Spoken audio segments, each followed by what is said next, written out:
Welcome to another video of travel experience and new destination. As I continue my vacation in the Philippines, I travel from Iloilo City going to Carles, Iloilo at Bangkal Port for almost 3 hours. From Bangkal Port, we will be traveling by a pump boat going to Islas de Gigantes for another 2 hours.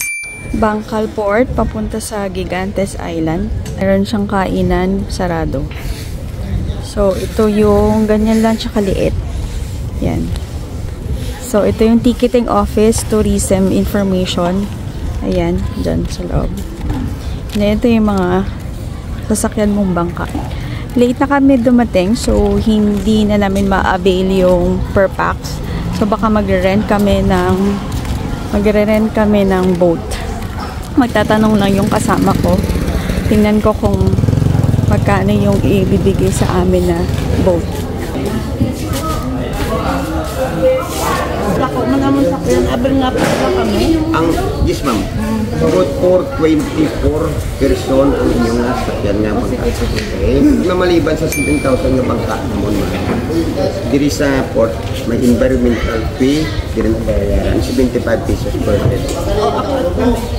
And then sa island kali, ma'am, 5 islands o 4 katuan nyo, may islands, ma'am, na may entrance. May entrance ka na island? Yes, ma'am. Barato, ma'am. Ang isa ka island na 20 pesos per head. Ang isa 40, ang Antonia Islands, ang kabugaw gamay is 50. Kung makato ka mo dira nga island, mabayad mo, pero kung maagil lang ka mo, why magkumayad? Okay. Ma'am, discounted pag government employee or student discounted siya. Pag regular ticket, dito siya. Pag yung regular na mga pasahero, diretso dyan para sa waiting area. Kaya lang magre-rent kami ng boat, so hindi kami maghihintay. Environmental fee, 75. Magbabayad na environmental fee, 75. Government, senior, 60. Mga hintayan ng mga passenger. 7,000 yung boat namin. And then, magbabayad pa ng mga entrance fee doon sa mga island.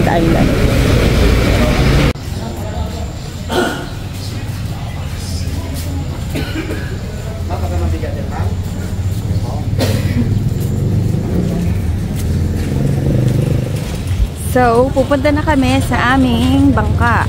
Tapos, mag-clearance ng Coast Guard. Yan. After mag-clear ng Coast Guard ang aming bangka na sasakyan.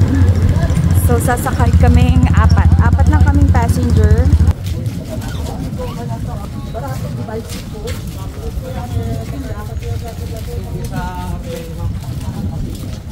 Okay, sasakay na tayo sa ating bangka.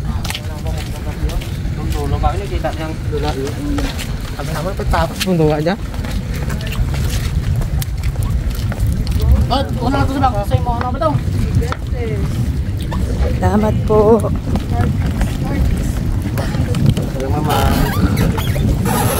Okay.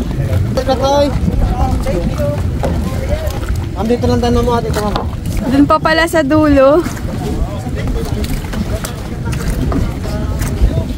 Doon pa pala sa dulo ng walang hanggan. Sa dulo ng walang hanggan. So, yun lang yung jacket mama.